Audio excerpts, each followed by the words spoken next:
Patrick played the Shimizu Corporation Space Entrepreneurs. I played the NASA Astronauts, and Adam played the United Nations Cosmonauts. Patrick's Shimizu research ability, allowing him to bid in auctions with any number of hand cards, proved very powerful.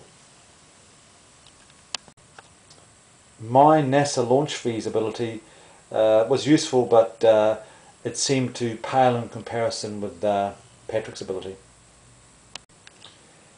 Adam's UN taxes and expanded game abilities, allowing safe passage through Earth's radiation belt, proved useful for him. He was able to sell that ability a number of times, so that was close to a par with Patrick's ability. Most of the exploration in the game centered around the Charon cluster, the Coronis family, and the Gefion family, and Mars. This was a 5-hour game, partly due to the fact that Adam and I hadn't played for quite a few months, so we were a bit rusty on the rules. Patrick won with a score of 38 points, I came second with 22, and Adam brought up the rear with 11. Patrick industrialised Ceres, Vesta and Charon C. He scored glory points for the first manned mission to a science site and any site. He did that with the trip to Eureka.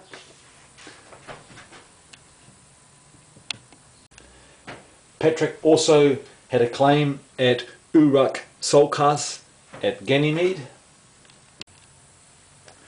and a claim at Mercury.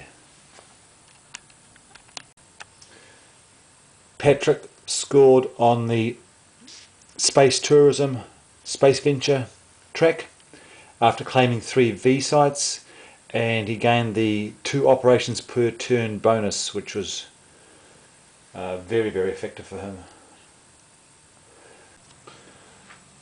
I scored on the Space Pharmacy Space Venture after claiming 3 S-Worlds, one of which, Charon C, Patrick was later to claim jump. Industrialised Charon A and Luna. Adam industrialised the Hellas Basin on Mars and had a claim on the North Pole. He received a glory point for the first manned mission to the Mars surface. Surprisingly, the only venture into deep outer space was Patrick's foray out into Ganymede. Otherwise, we all stayed pretty close to home. In wrapping up, this was a really fun game of High Frontier, although it took a bit longer than we would have liked, again due to the fact that a couple of us were pretty rusty.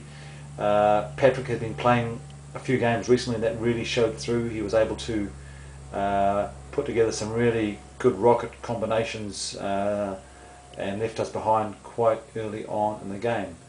But another great game of High Frontier, one of the really unique games on the Geek.